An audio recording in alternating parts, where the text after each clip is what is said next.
Welcome to the Heal Your Hunger Show, where we get to the heart of why you overeat and how to stop.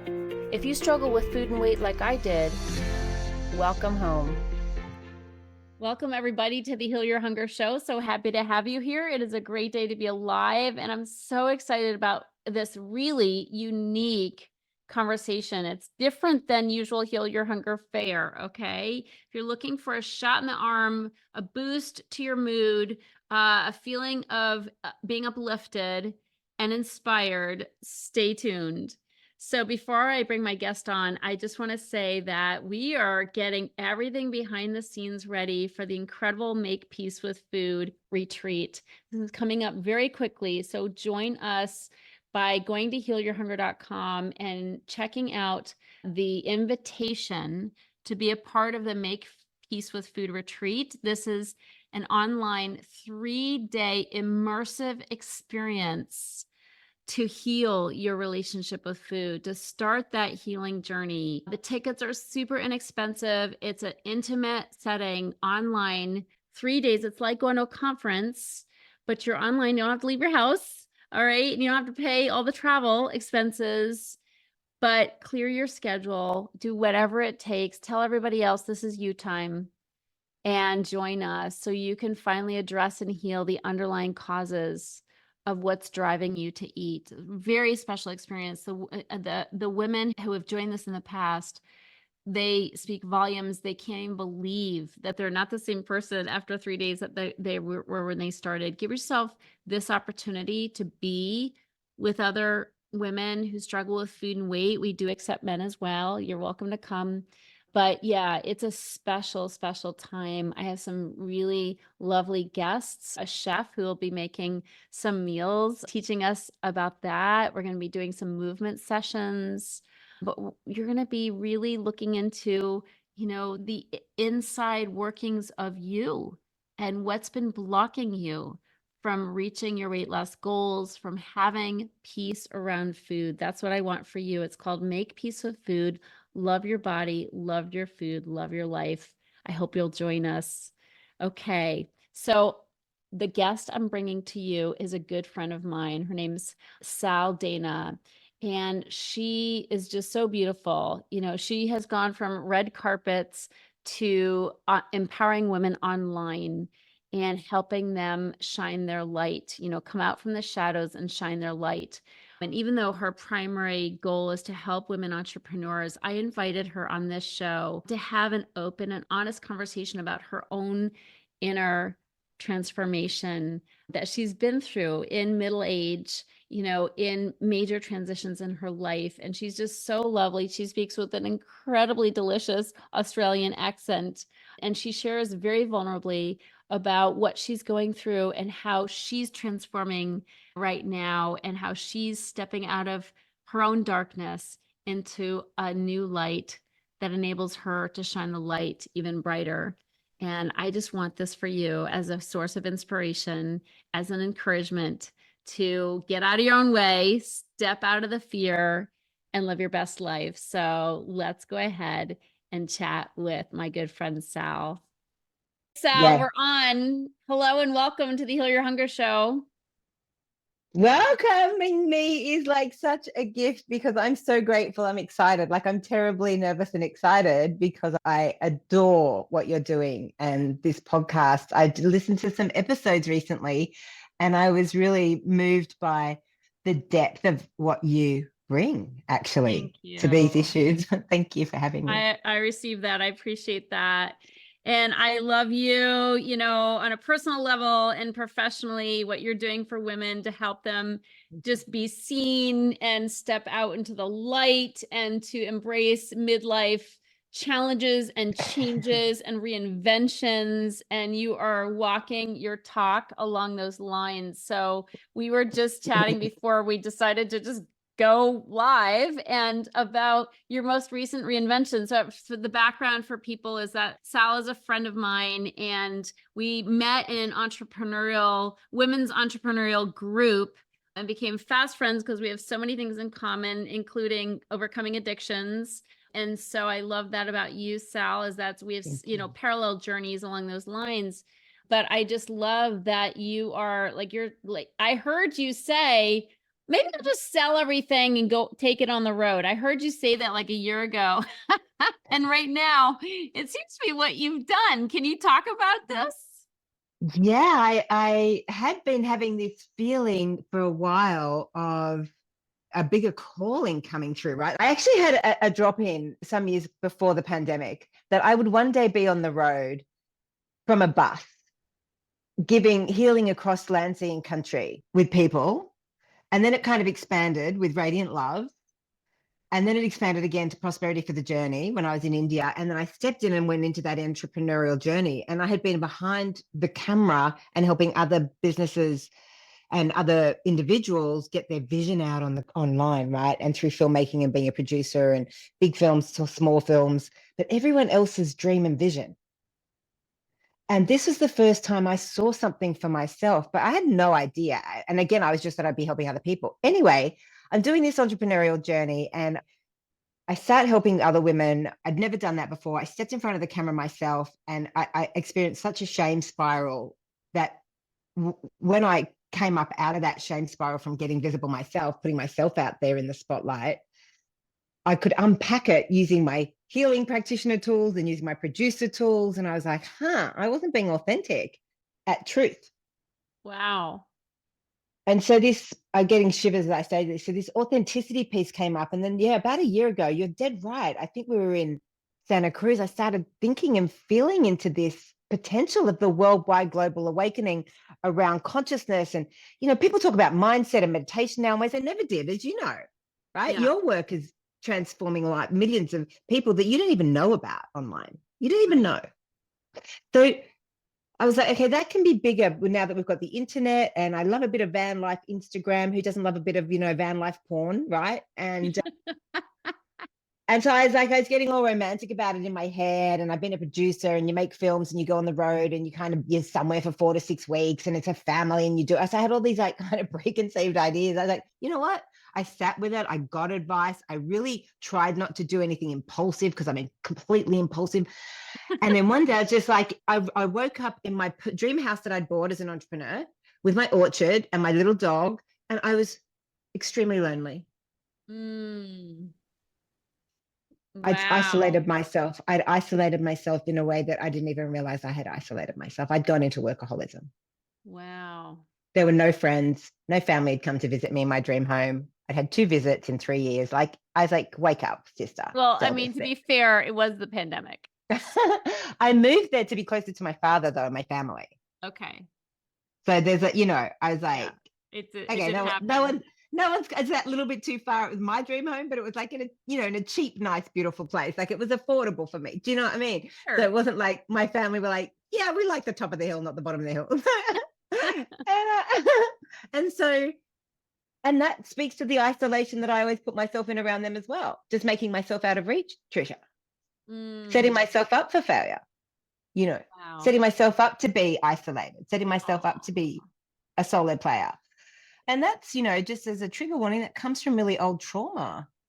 That's really, I grew up in a family that was just in a lot of chaos. And so there was this moment where the family was in such turmoil and chaos that I was just at that age where I was able to be given to lots of people at different times, but had no base home. So actually, I've lived in 55 homes across the world in my life anyway. Yeah. And so this was, I was like, just so people know, where's that accent from? Australia. Okay. So beautiful. And that's where you are right now. That is where I'm right now. Right now I'm on the eastern coast and right in the middle of the eastern coast between the top and the south. So what happened? What did you do? I woke up with the knowing that I had to sell. I put it on the market and it sold within a day. Like I didn't even have photos. Oh my God. I rang the agent who sold me the house. He said, have you done anything? I said, I built a film studio, and he's like, let me come in and look at it. He said, oh my God, I think I've got someone that wants this house. She's an artist. And then I took the dog for a walk out the back gate, like 10 minutes later. There's this lady like poking over my fence. I'm like, are you looking for this house to buy? I said, you can go in. I'll just leave the back gate open. She's like, no, no, no. I said, go and look at sunset. It's the most beautiful view. And she rang me later. He said, yeah, she wants to buy it now. I can't give it to her officially. We have to go through the channels. And I was like, so whenever I get into this moment, which I'm currently talking about before puddles, I'm like, the universe said yes in such a strong way. Yeah. But I burnt the bridges and the boats and I lost the life jacket. So I am floating, swimming, paddling, So wait, okay, so floating. tell people what you did. So you sold the house in a day. It was an idea that you had. You put like feet under it. You made it happen. With help from the universe. And then what'd you do? I mean, this is amazing. I mean, good on you for taking action. I'm sure it was absolutely terrifying, or you have some nights of cold sweats. But what are you doing now? So I'm currently in an Airbnb and running a 5-day challenge, but I went all the way up to the top of Australia looking for, I was like, okay, so where is home? And what are the towns like? And what's happening in Australia in the regional areas with women? What's going on?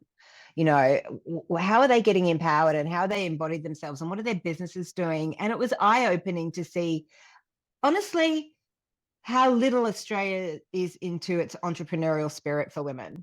And in the cities, quite good. And also the challenge is there is no internet.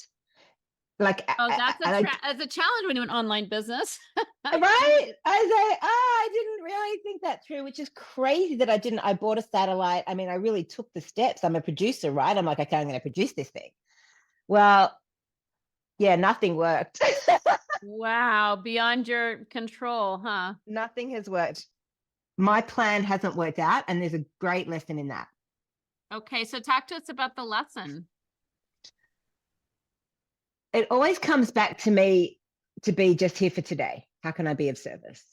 If I sit in that energy of how can I be of service rather than clinging to what it is I need or want, freedom from want, Yeah. that really works. And I got a client asked me to make her a YouTube channel, and that was so hard as well. I lost my team that I've always worked with. And so it's a shedding. And at the end of it, I'm really great at speaking and inspiring others.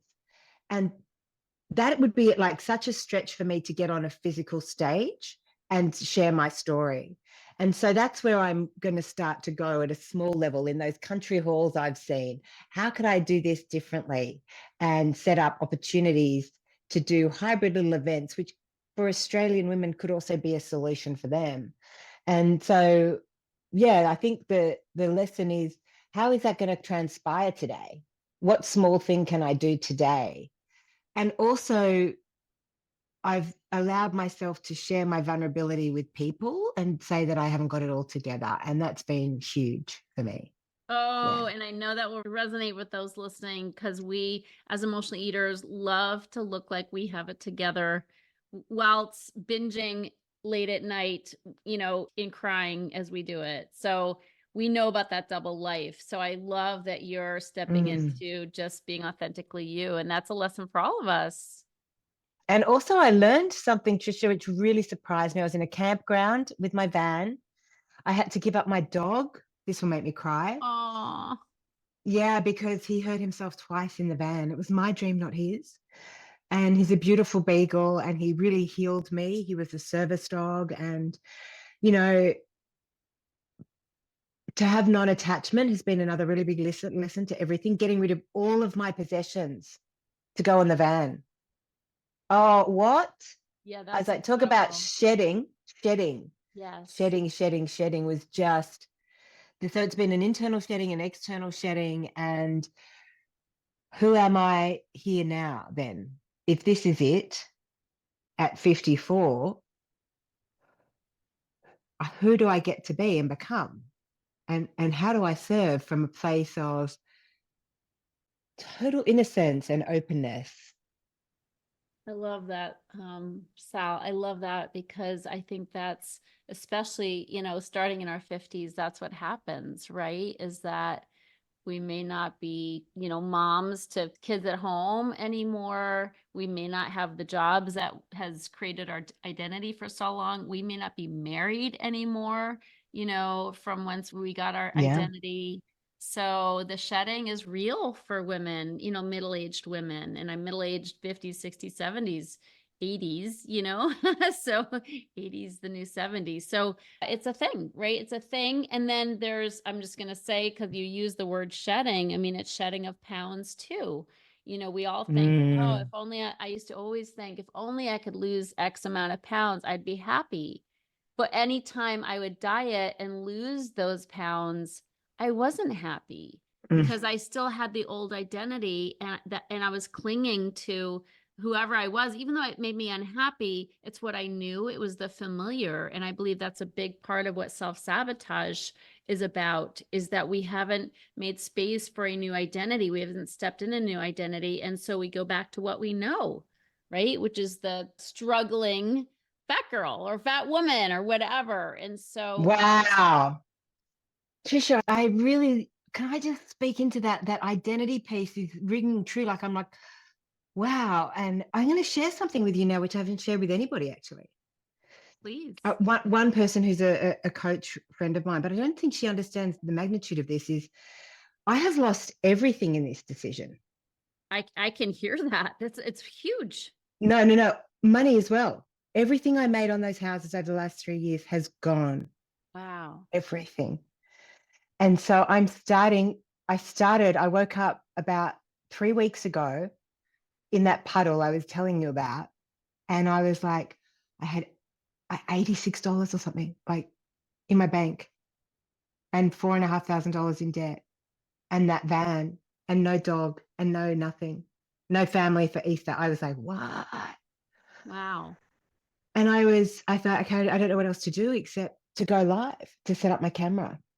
And I set up my camera and I was checking the frame and I was in my underwear. I hadn't got dressed yet because I was going to do a day in the life of and get real, because what I'm doing on the side is 0 to 1 million vlogging, but I'm publishing that yet.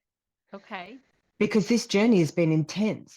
Yeah. I come from a family, and so the identity I shifted into was, oh, I'm just an entrepreneur who's made a lot and then lost a lot, and now I'm going to do it differently and build my wealth at a whole other level.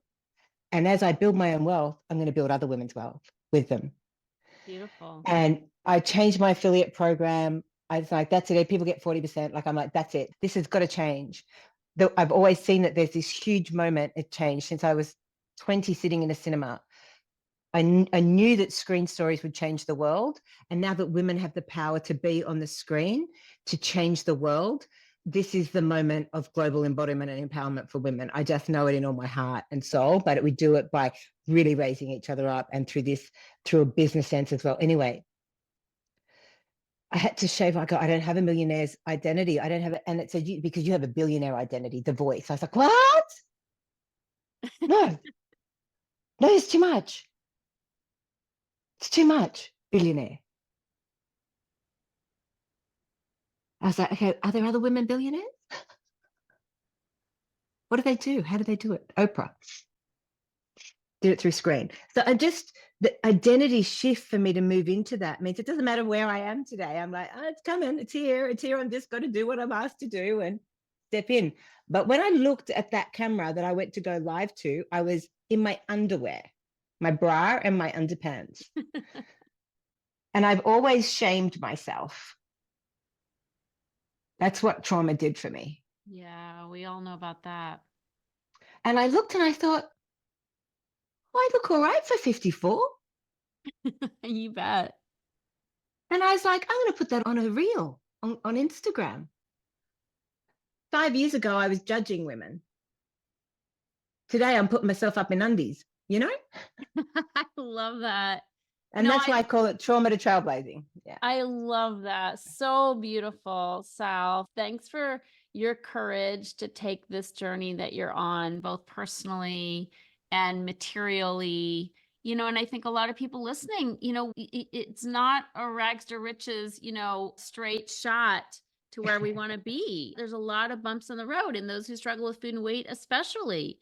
We know about sabotaging success, and we know about starting over, and we know about reinventing ourselves, but with doubt and fear and trepidation. And so I love that you're taking those steps. And I just thought it'd be so fun to have you sharing that, because Thank you. people need the inspiration. They need to know it's possible. And, if you're listening, you may not be selling your home and putting it on the road in a camper like Sal did in Australia, but that doesn't mean that symbolically there aren't things for you to shed. There aren't relationships or circumstances that are dragging you down, maybe causing you to eat, that isn't, that's time to look at, right? Like it may be time for a close look, and also for taking action, because if nothing changes, nothing changes. And even though making change is scary, even though, going where we've never gone before is scary, it's where we have to go. It's where we have to go in order to experience something new. And God knows we've been on the diet track for so long, doing the same thing over and over, expecting different results. The definition of insanity, and so I love that you're just a real living, breathing, talking with that beautiful Australian accent example of what it means to just, step out, step into the light, be courageous. Let yourself fall, right? Let yourself fall. Don't have it all planned out. You don't have to. You have to follow your heart. And that's what you're doing, Sal, is you're following your heart. And I know you're spiritual, and I know you've taken spiritual step here and are depending on your higher power for the strength to keep going when things get dark. And that's what it takes. And I appreciate you being here to be that light and also that encouragement for those who need to take that next brave step. You're amazing. And thank you. The way that you can really encapsulate the needs of your community and their desires, and that identity shift is so important. And many women are homeless today, really. I do have a family that would open their doors for me, but I made also a decision that I would not ever go back to them, that my father would no longer bail me out. He would no longer be my bank. He would no longer, I would say, if you're a homeless woman in 2 years' time, I can show you that you don't have to be this. Yeah. And that's the call. So thank you so much for the opportunity to share that part of my story, which I've never done publicly before. I appreciate it. How can people get a hold of you so they can learn more and they can hear your watch your vlogs and your journey as you step into this? I am on Facebook, and I very occasionally go on Instagram, but Facebook is my home at the moment, and YouTube is where it will come to, but it's being built in the back end. As a producer, I'm aware of just doing what's manageable for myself. And so Sal Dana, SalDaina on Facebook. I'm a public filler. If you follow me there, you'll see me. I'm pretty regularly going live in some way, shape, or form, because every time I go live, I get a block. And, to the spiritual, I read somewhere that it said, know so many of the spiritual tools and principles that you shan't pass this way again. Yeah. Here's a different way. I think this is what you mean, but I say it in my own kind of rough way. I heard this once that I loved, which is yesterday's truth is today's bullshit. Which means when you make that change, you're a new person and you see with new eyes and new perspective. You can't go back. You're not the same person anymore. So what used to be the truth, and oh my gosh, that's it. If you embrace the life of self-transformation, like if you keep growing and changing, you will become that new person. And then you don't want to be that person you were a year ago or 10 years ago. And we were so scared to become that person. Right? Yeah. Right? The unknown is so frightening. You're like, what? Who was that person? It's like, yeah.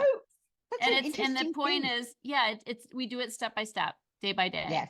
Yes. Day at a time. Yep. Day at a time. Sister, you are glorious, radiant, and beautiful. And thank you so much for doing the work. My last question for my guests is, this being the Heal Your Hunger show, tell me right now, today, what your deepest hunger is. Oh, I would really love a male partner to share the ride with. Yes. Yeah. Oh, thank you for saying that so vulnerably. It's beautiful. Yeah. I'm a big fan of having a male partner to share your life with. Awesome. Thank you. I wish that for you. I love you so much. Having me here today. My soul sister. I love you so much. Thanks for being on. Thanks everybody for tuning in. We love you. If you enjoyed this podcast and want to get free support, insider health info, exclusive invites to events, and more, visit healyourhunger.com.